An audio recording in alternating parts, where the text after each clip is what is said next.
The whispering static analog horrors ascent on YouTube. YouTube, a vast place, full of videos, funny cat videos, endless music videos, but something else lurks now, something darker. It crawls out from the deep static noise. This is analog horror. It has arrived. It has found its perfect shadowy home there. Viewers are drawn to it on YouTube. Many people are watching, more every single day. A new kind of fear is spreading quietly. It was not always like this, you see. Horror on YouTube used to be clearer, loud jump scares, clips from big movies. Now, a different kind of fear takes root. It whispers from the magnetic strips of old tapes. It flickers erratically on long-forgotten screens. This is a new and unsettling form of scary. It feels old, it feels disturbingly real. It's a ghost in the machine speaking to us. The numbers are climbing steadily higher. Views multiply like shadows in the dusk. Channels appear, dedicated to this eerie, lost art. They gather followers, so many followers, like moths drawn to a dim, flickering flame. Why are so many pulled towards these distorted sounds, to these faded, unsettling pictures from the past? They are searching for something different, something that lingers, something that truly makes their skin crawl. This is not just a passing internet trend, it is a growing, breathing movement, a shadowy, unsettling corner of the wide internet. It grows stronger, more confident with every day. It feeds on our collective, deep-seated unease, our endless curiosity about forbidden things, our strange, undeniable fear of the past. The static is calling out, a faint siren song, and many, many people are listening intently. Defining the distortion. What is analog horror? What is this strange thing called analog horror? It is a question that many people often ask. It is a type of horror that looks very old, like it was made a long, long time ago. Before shiny, perfect digital cameras existed, before crystal clear, perfect digital sound recording. It feels wrong, deliberately, beautifully wrong. It's a window to a past that should stay buried, a past that is now trying to break through. It uses the distinct look of old technology, VHS tapes with their tracking errors and fuzz, old, forgotten television broadcasts from late nights, serious government training films with hidden messages, grainy security camera footage capturing unseen horrors. These things were once common, familiar even. Now they are twisted. They are made strange. They show us terrible things we should not see. They tell us chilling stories we should not hear. The mundane becomes the monstrous. The stories told are often broken, fragmented, unclear, like a disturbing puzzle with missing pieces. This uncertainty is a vital part of the fear. You do not get all the important answers. Your own mind tries hard to fill the gaps. And it often imagines the very worst things. The unknown is always a powerful, lurking monster. It preys on your imagination, your deepest anxieties. It lets your own thoughts become the source of terror. It is not just about looking authentically old. It is more about creating a specific feeling, a heavy feeling of pervasive, creeping dread, a chilling feeling that something truly terrible has happened, or that something awful is just about to occur. The distortion is not just in the fuzzy picture. It is woven deep into the fabric of the story.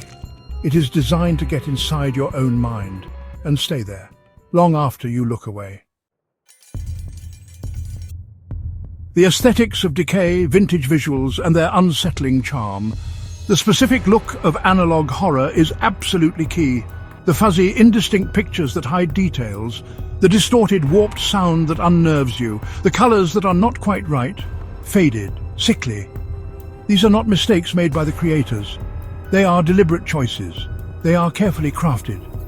They are an essential part of the unfolding terror. They make the nightmare feel disturbingly real, as if you have stumbled upon something forbidden.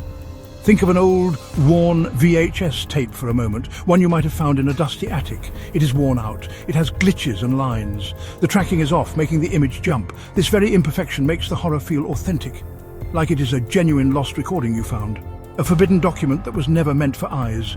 Not a polished, clean Hollywood movie production. This rawness is its strength, its sharp edge. This pervasive vintage style brings back memories. For some people it triggers a sense of nostalgia, faint memories of their own distant childhood, of what seemed like a simpler, safer time. But analog horror cleverly twists this nostalgia. It makes the familiar start to feel very strange, unsafe, threatening, even deeply hostile. The past is not always a friendly, gentle place. Sometimes it holds forgotten, sleeping horrors. The decay itself is visually and deeply unsettling. The slow, inevitable breakdown of the video image, the dreadful warping and corruption of the audio. It mirrors the terrible breakdown of a character's sanity, the hidden decay of a seemingly normal society. the slow, painful crumbling of a hidden dark truth. It is a powerful visual metaphor for the horror within. It pulls you down into its dying, corrupt world. A world where nothing is stable, nothing is safe. Spotlight on Shadows, The Walton Files, a case study in animatronic terror. Let us look closely at a specific example, my own creation, The Walton Files. It exists. It uses the unsettling idea of old children's entertainment, bright, cheerful colours, happy, catchy songs. But something is very, very wrong behind the smiles, something dark, something that patiently waits for you, something that hides just out of your sight. It festers in the forgotten corners of memory, a corruption of innocence now made monstrous. The series presents itself as a collection of lost tapes.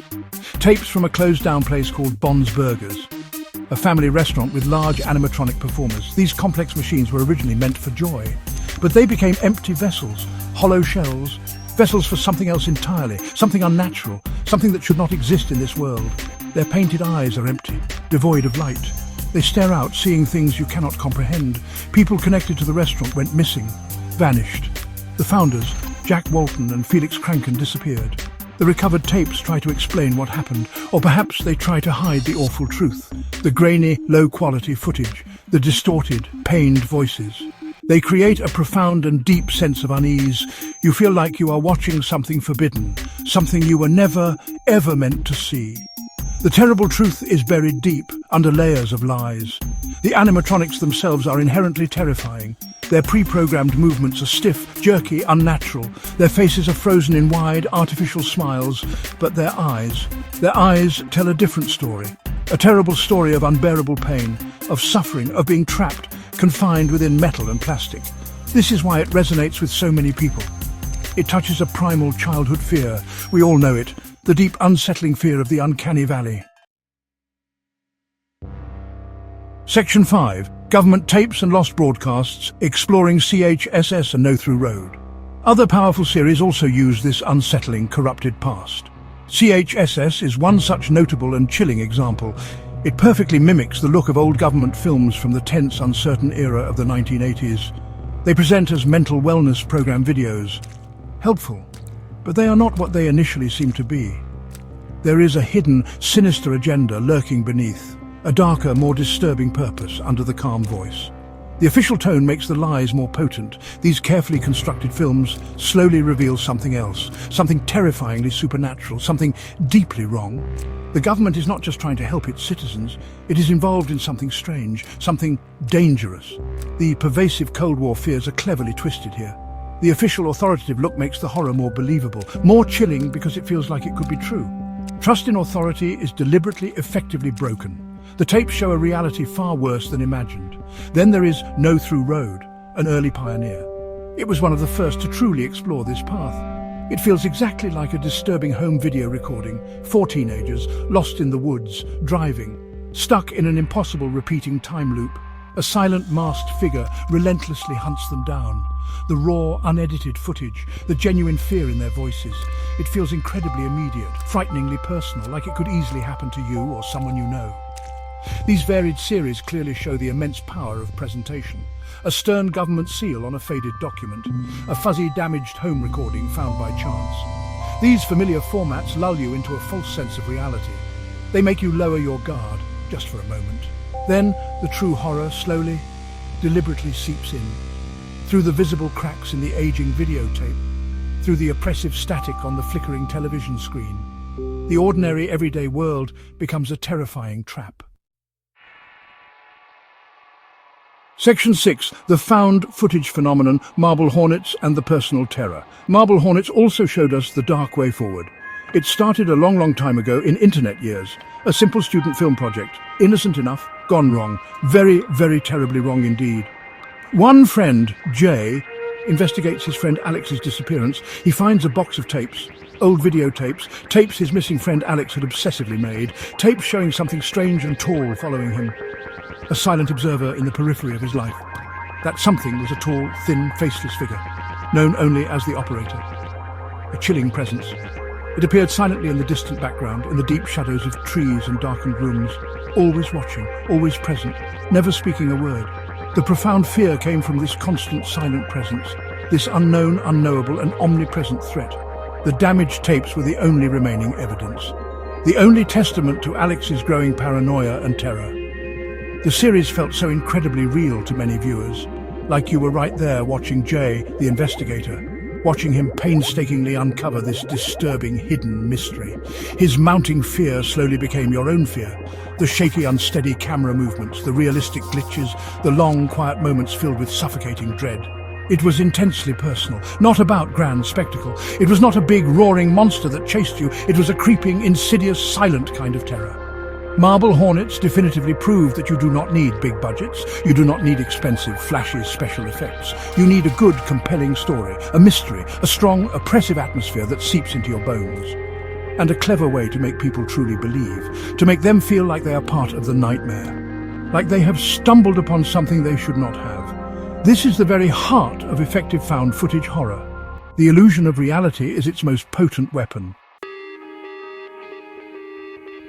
Section 7. Why we watch through our fingers. The psychology of analog horror's appeal. Why do we actively seek out these disturbing images, these deeply unsettling and fragmented stories from the past? Why does analog horror have such a powerful grip on us? Part of the strong appeal is undoubtedly the mystery. Our brains are wired to want to solve the puzzle, to understand what is truly happening in the shadows. Even if the answer is terrifying, we need to know. The unanswered questions gnaw at us, demand attention. We become detectives of our own impending doom. The distinct vintage aesthetic plays a crucial psychological role. It cleverly tricks our minds into a different state. Old, degraded footage feels more genuine, more real, less staged, less like a fictional construction, like a genuine recovered document of something terrible. This strong perceived reality makes the horror hit harder.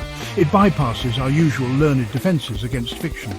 It feels like a dark secret that has been uncovered, a truth that was meant to stay hidden from view. There is also a strange, twisted comfort in the familiar, the specific look of old television sets we remember, the characteristic whirring sound of a VCR playing a tape. But analog horror takes this comfort and twists it. It makes the once safe and familiar feel unsafe, alien. This stark, unsettling contrast is deeply disturbing.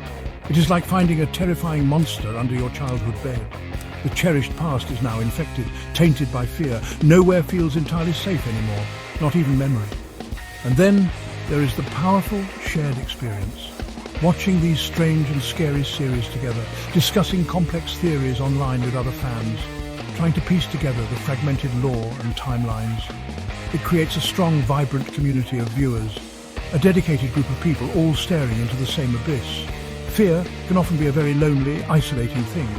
But shared fear, explored together, can forge a bond, a connection built on mutual dread and fascination. Section 8. The YouTube cauldron analog.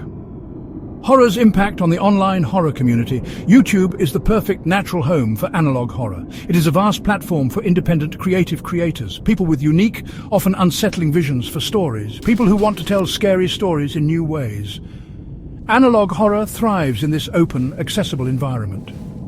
It does not need the permission of Hollywood studios. It finds its audience directly without gatekeepers. This freedom allows for raw, unfiltered expression, the kind of expression that breeds true innovation. These pioneering series have inspired so many other people. New creators are constantly emerging from the shadows.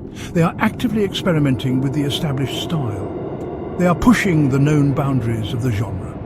The online community is incredibly active and engaged, sharing their own ideas, collaborating on new projects. It is a living, breathing, evolving horror subgenre, born directly from the culture of the internet itself. It is a testament to digital word-of-mouth power. Analog horror has clearly shown that horror can be subtle. It can be deeply psychological, it can be quiet. It does not always need loud jump scares or gore, though those can have their place if used well. Sometimes the most terrifying things are unseen. What is only vaguely suggested, hinted at, implied. What lurks just beyond the edges of the static. The oppressive silence can often be louder than any scream. The fear of the unknown is a powerful tool. It has also significantly influenced other horror content on YouTube. The undeniable success of these unique analog series encourages more. More original horror projects, more experimental storytelling. It has successfully carved out a distinct, respected space. A space for a different, more insidious kind of fear. A fear that lingers in your mind. A quiet dread. A fear that stays with you long after the screen goes dark. It has changed how many perceive online horror, proving its potential for artistic depth and lasting impact. Section 9. The future in grainy hues. What lies ahead for analog horror? What does the uncertain future hold for analog horror? Will it eventually fade away like an old demagnetized tape? Or will it continue to evolve, to adapt, to find new inventive ways to scare us all? I believe it has a strong, enduring future. The core elements it taps into are truly timeless. The primal fear of the unknown, the shadows, the unsettling fear of the past returning to haunt us. These fears are deeply embedded in the human psyche. We might begin to see new technologies being mimicked. Old, clunky computer interfaces from the early days. The strange, alien aesthetics of the early internet. The very definition of analog might even expand, as long as it continues to create that sense of unease, that specific feeling of watching something forbidden, secret. The unsettling core of the genre will surely remain. New anxieties will emerge, new technologies will become vintage, providing fresh material for this ever-evolving art form. The main challenge for creators will be to stay fresh, to avoid becoming too predictable, too formulaic. Creators will need to find new, compelling stories to tell, new, innovative ways to use the vintage, decayed look. But the deep well of human fear is practically bottomless. There are always new, unexplored shadows to explore, new collective anxieties to tap into and exploit. The world changes, but our fears often remain constant, just waiting for a new form to give them shape. Analog horror will undoubtedly continue to haunt our dreams. It will whisper to us from our glowing screens. It will serve as a chilling reminder that not all old things are safe or innocent. Not all forgotten memories are good ones. The static will always be there. The faint hum, waiting patiently, calling out softly from the darkness. And we will keep watching, we will keep listening. We simply cannot help ourselves. The pull is too strong.